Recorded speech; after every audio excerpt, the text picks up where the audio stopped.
रामपुर से, जहां आम आदमी पार्टी के नेता संजय सिंह पहुंचे रामपुर।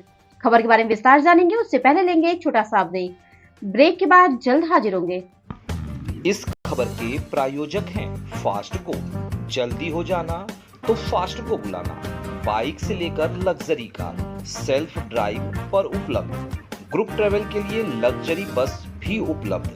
सबसे सस्ता एक बार सेवा का मौका अवश्य दें। व्हाट्सएप करें 9044808808। ब्रेक के बाद आप सभी का स्वागत है। खबर यूपी के रामपुर से, जहां मौलाना मोहिबुल्लाह प्रत्याशी गठबंधन के अपनी टीम के साथ केंद्रीय चेयरमैन अंसार अहमद की बेटी की शादी में उपस्थित हुए। आम आदमी पार्टी के नेता संजय सिंह जेल से रिहा होकर पहली बार केंद्रीय के चेयरमैन अंसार अहमद की बेटी की शादी में संजय सिंह रामपुर पहुंचे। आम आदमी पार्टी के सारे नेता मौजूद रहे। फैसल लाला मीडिया से वार्ता करते हुए क्या कुछ कहा, आइए सुनते हैं। देखें रामपुर से मुजम्मिल खान की रिपोर्ट।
दिल्ली का शेर है भी यही एक संजय सिंह शेर है।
देखिए, हमारे बहुत ही पार्टी के वरिष्ठ नेता और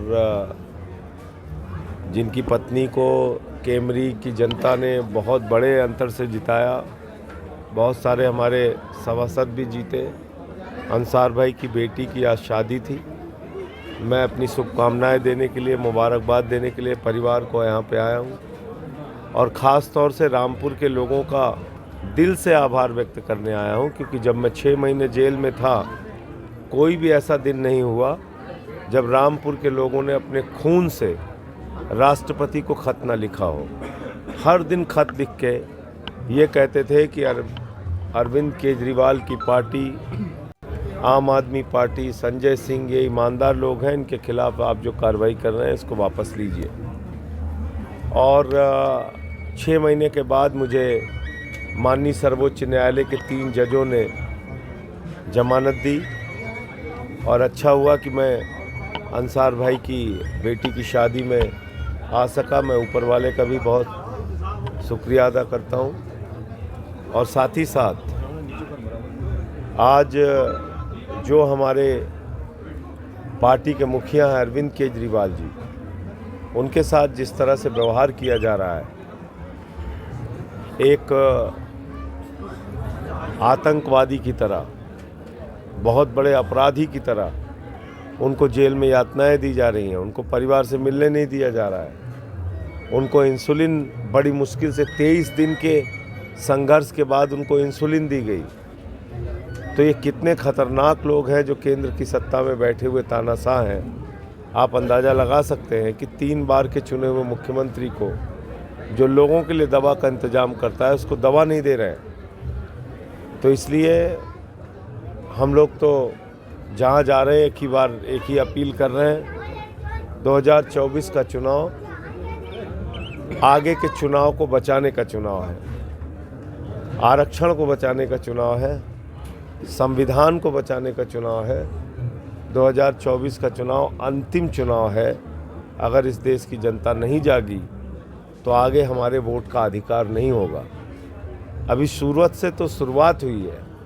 आपने देखा बगैर चुनाव के बीजेपी जीत गई सूरत में। यही हाल पूरे देश में होगा।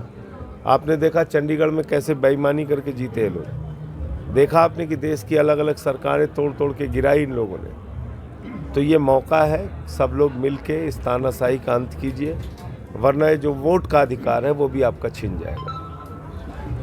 ये जो पहली लहर रही उसके बाद अब दूसरे जो है मतदान होगा तो पहली लहर तो इंडिया गठबंधन की थी। पहले चरण में जो लहर थी वो इंडिया गठबंधन की थी। 8 सीट हुई है पश्चिमी उत्तर प्रदेश की, 6 सीटें इंडिया गठबंधन को जा रही हैं पहले ही चरण में। तो बीजेपी तो हार रही बुरी तरीके से, और इसीलिए प्रधानमंत्री जी बौखला के मुद्दों से ध्यान भटकाने की कोशिश कर रहे हैं। मुद्दा है बेरोजगारी, मुद्दा है महंगाई, मुद्दा है 15 लाख करोड़ रुपए अपने दोस्तों का मोदी जी ने क्यों माफ़ किया, मुद्दा है एक ही अपने दोस्त को पूरे देश की संपत्ति क्यों सौंप रहे हैं, ये मुद्दा है। जिस तरह से कांग्रेस के मैनिफेस्टो को लेकर स्टेटमेंट प्रधानमंत्री जी ध्यान भटकाना चाहते हैं। उनसे पूछिए ना कि भाई 20 करोड़ नौकरी मिल गई देश के नौजवानों को 10 साल में। आपने कहा था 2 करोड़ नौकरी हर साल देंगे। काला धन आ गया, 15 लाख चला गया खाते में। उनसे पूछे किसानों की आय 2 गुना हो गई। 15 अगस्त 2022 तक सबको पक्का मकान मिलना था, मिल गया। देश की जनता से आपने जो वादा किया था उसको पूरा कीजिए ना। आप कहते थे सिलेंडर देख के वोट देने जाना, अब सिलेंडर का क्या हाल है? तब 400 रुपये का था, अभी 1100 रुपये का है। तो इसलिए मैं कह रहा हूँ कि प्रधानमंत्री जी देश के मुद्दों से जनता का ध्यान भटकाने के लिए सब बातें कर रहे हैं। वो जान रहे हैं कि चुनाव बुरी तरीके से हार रहे हैं। प्रधानमंत्री जी ने कहा है कांग्रेस की नजर जो है देश की महिला की मंगलसूत्र पे है, और वहीं प्रियंका गांधी ने कहा है मेरी माँ का मंगलसूत्र है और देश की नींव कुर्बान होगी। भाई एक चीज़ आप बताइए, देश के सारे संसाधन किसको दे रहे हैं मोदी जी?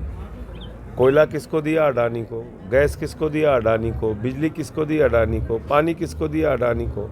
पोर्ट किसको दिया? अडानी को। एयरपोर्ट किसको दिया? अडानी को। रेल किसको दिया? अडानी को। सेल किसको दिया? अडानी को। तो पूरे देश का संसाधन उठा के अपने दोस्त को दे दिया। और क्रिकेट किसको दिया? बीसीसीआई का चेयरमैन अपने भतीजे को बना दिया मोदी जी ने। तो सारे जो गुजरात के इनके दोस्त हैं उनको तो सारा कुछ पूरे देश की बैंक लूटने को कह दिया इन्होंने। मेहुल चौकसी, नीरव मोदी 20,000 करोड़ रुपए लूट लेता है बैंकों का। विजय माल्या 10,000 करोड़ लूट लेता है। 6,000 करोड़ नितिन संदेशना ने लूट लिया। 3,000 करोड़ ललित मोदी ने लूट लिया। इसका हिसाब कौन देगा? आपने 15 लाख करोड़ रुपए अपने पूंजीपति दोस्तों का माफ़ किया है, उसका हिसाब कौन देगा? देश की जनता को तो आप 82 करोड़ लोगों को 5 किलो राशन पे जिंदा रखे हुए हैं। तो इसलिए मोदी जी की चालबाजियां अब लोग समझ चुके हैं, अब चलेगी नहीं इस बार ये सब नहीं चलना है।